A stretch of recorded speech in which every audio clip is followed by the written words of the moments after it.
क्या आपने कभी सोचा है कि हर एक कदम जो हम जिंदगी में उठाते हैं वह हमारे लिए एक नए सफर की शुरुआत करती है? और ध्यान सचमुच हमारे जीवन का एक महत्वपूर्ण हिस्सा है। यह हमें अपने कामों में संयम और सफलता के मार्ग पर ले जाता है। ध्यान की प्रैक्टिस हमें अपने मानसिक, शारीरिक और आध्यात्मिक स्तर पर सुधार करने में मदद करती है। हमें अपने दैनिक कार्यों में ध्यान लगाने की आवश्यकता है। किसी भी कार्य को सफलतापूर्वक पूरा करने के लिए हमें उसे समर्पित करने के लिए पूरी तरह से ध्यान केंद्रित करना चाहिए। ध्यान से हमें उस काम को पूरा करने के लिए आवश्यक उचित दिशा और संरचना प्राप्त होती है। ध्यान की भावना हमें अपने आसपास की चीजों को समझने और उनसे संवाद करने में मदद करती है। हम अपने वातावरण में मौजूद बाहरी प्रकृति को ध्यान से अवलोकित करते हैं और उसके साथ संवाद करते हैं, जिससे हम अपने आसपास के माहौल को अधिक अच्छा बना सकते हैं। ध्यान के माध्यम से हम अपने विचारों को नियंत्रित करने में सक्षम होते हैं। हम अपने मन को स्थिर और शांत रखने का प्रयास करते हैं, जिससे हमारे कार्यों को सही रूप से पूरा करने में सहायता मिलती है। ध्यान के माध्यम से हम अपनी अंतरात्मा को समझने में सक्षम होते हैं। हम अपने आत्मा के भीतर के आध्यात्मिक असीम विशाल स्थान को अनुभव करते हैं, जो हमें अपने जीवन के उद्देश्य को समझने में मदद करता है। इससे पहले कि आप कहानी में पूरी तरह से डूब जाए, तो चैनल को लाइक और सब्सक्राइब जरूर कर लीजिए। तो चलिए कहानी को शुरू करते हैं। कुछ समय पहले की बात है। एक महान राजा अपने रोज के कामों से बहुत परेशान रहने लगता है। उसका किसी भी काम में मन नहीं लगता था। तब एक बार राजा के कानों तक यह बात पहुंची कि उसके राज्य में उपेंद्र नाम का एक बौद्ध भिक्षुक, असाधारण दार्शनिक रहता है। जब मंत्रियों ने बताया कि उपेंद्र के एक एक शब्दों में जीवन का सत्य छुपा है, उनके जैसा प्रबुद्ध व्यक्ति दूर दूर तक नहीं है, तब राजा ने सोचा कि एक बार चलकर देखते हैं कि उपेंद्र कहाँ है। अगले दिन राजा उपेंद्र से मिलने निकला। उपेंद्र पहाड़ी के पास एक छोटे से गांव में रहते थे। रास्ता बहुत लंबा था। बीच रास्ते में पता किया तो लोगों ने भी उपेंद्र की तारीफ की। राजा ने सोचा कि सच में कोई बुद्ध, तपस्वी और प्रभावशाली व्यक्ति होगा। शाम को जब राजा उपेंद्र जी की झोपड़ी के बाहर पहुंचे तो एक मजदूर छोटी सी बगिया में काम कर रहा था। शरीर पर मिट्टी लगी थी, पैरों में चप्पल नहीं थे।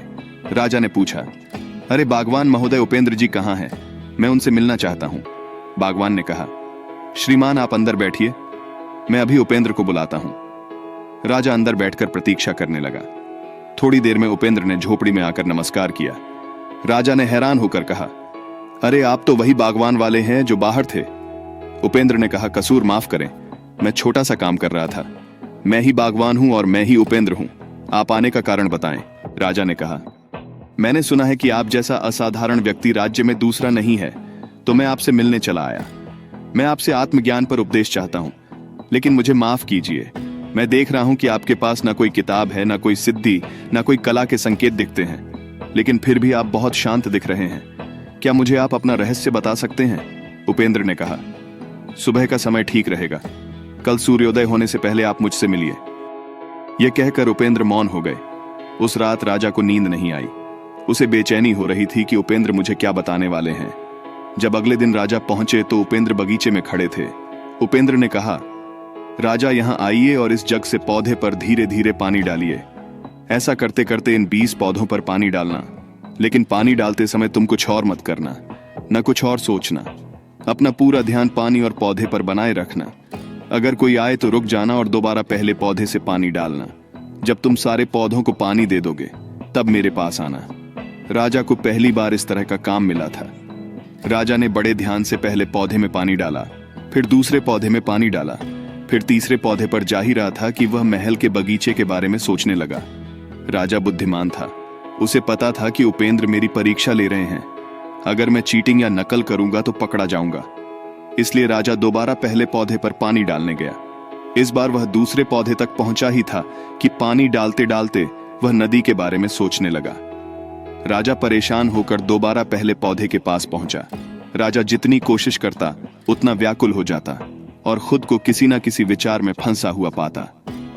आखिर शाम हो गई, लेकिन राजा आखिरी पौधे तक पानी नहीं डाल सका।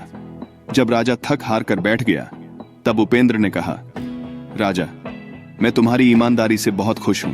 इसलिए सुनो, जब मन विचारों से खाली होता है, तब उसमें मन का असली स्वरूप यानी मौन जागरूकता प्रकट होती है। तब हर साधारण काम भी तुम्हें असीम शांति के मार्ग पर ले जाती है। राजा ने कहा, लेकिन यह संभव कैसे है? जब हम कोई काम करते हैं तो हमें कई विचार परेशान करने लगते हैं। उपेंद्र ने कहा। राजा, तुम पौधे में पानी नहीं डाल रहे थे, तुम जल्दी से जल्दी काम खत्म करना चाहते थे। तुम्हें काम खत्म करने की जल्दी थी, जिससे तुम मुझसे बात कर सको, इसलिए तुम्हें यह काम बोझ लग रहा था, जिस कारण तुम इस पल में रुक नहीं पाए। अगर तुम इस पल की कीमत समझकर केवल पौधे और पानी पर ध्यान देते तो तुम्हें कोई विचार परेशान नहीं करते। राजा ने कहा, यह सब तो मैं समझ रहा हूं, लेकिन इस पल में रहना बहुत कठिन है। क्या मुझे इसके लिए अकेले रहकर तपस्या करनी पड़ेगी? फिर उपेंद्र कहते हैं कि शांत मन तो हमारे अंदर ही मौजूद है, इसके लिए कहीं जंगल में जाने की कोई जरूरत नहीं है। सबसे पहले अपनी सांसों पर ध्यान देना सीखो, तब आपको पता चलेगा कि शांति तो सांस के साथ ही बनी हुई है। उसके बाद काम करते करते सांस पर ध्यान बनाए रखो। आप बोलते चलते सोचते हुए भी अपनी सांस पर ध्यान दे सकते हो। जब आप ऐसा करते हो तो अनियंत्रित मन भी नियंत्रित हो जाता है और एकाग्र हो जाता है। शांत मन से जब कोई काम किया जाता है तो उस मन में केवल वही काम रिफ्लेक्ट होता है और कोई विचार उत्पन्न नहीं होता। जब ऐसा होता है तो कर्ता और कर्म एक हो जाता है और मौन जागरूकता जो पहले से बनी हुई थी वह प्रकट हो जाती है। तुम इस आत्मज्ञान की आनंद प्रस्तुति, इसे जो चाहे नाम दो, यह आसानी से प्राप्त हो जाती है। उपेंद्र बौद्ध भिक्षुक आगे कहते हैं, जो मन मुश्किलों को रजिस्ट नहीं करता, जो मन परेशानी से नहीं भागता है, केवल सचेत रहता है, वह मन हर परेशानी को पार कर जाता है। जो व्यक्ति अपने परेशानियों से कभी नहीं डरता बल्कि उसका डटकर सामना करता है, वही व्यक्ति सफलता की ऊंचाइयों को चूमता है। कभी काम को बोझ मानकर जल्दी जल्दी खत्म करने की कोशिश मत करना, क्योंकि इससे तनाव पैदा होता है। आप यहां नहीं बल्कि कहीं और होना चाहते हो।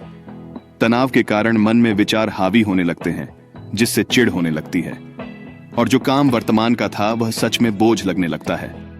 इसकी जगह काम शुरू करने से पहले अपना ध्यान सांस पर ले आओ और फिर काम के दौरान भी ऐसा करो। सांस का ध्यान काम के ध्यान में बदल जाएगा और कठिनाई अशांति आते हुए भी आपको छू नहीं पाएंगी। समाप्ति में ध्यान हमें हर क्षेत्र में सफलता की दिशा में ले जाता है। हमें अपने जीवन के हर क्षण को ध्यान और उत्साह से जीना चाहिए, ताकि हम अपने सपनों को पूरा कर सकें और अपने जीवन को सफलता और संतोष से भर सकें। दोस्तों, अगर आपको इस वीडियो से कुछ नया सीखने को मिला हो तो कमेंट बॉक्स में कमेंट करके जरूर बताएं। धन्यवाद।